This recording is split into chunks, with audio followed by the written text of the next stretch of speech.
Hi, I'm Elena. I'm doing an internship about teaching Spanish in the Center Iberlengua, and the other teachers and professionals that are working in Iberlengua has the passion and the dedication to guide in the world to teach Spanish at the students.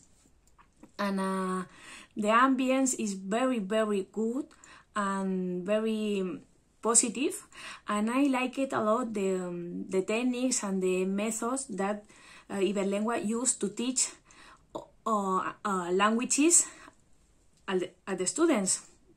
And I think that they are dealing in a good way in these days, because the COVID, because the normal situation you have to go at the center, but nowadays you need to use the social media and the other communications to teach languages. And this is a very pleasure to me to stay here in Iberlengua. Thank you very much.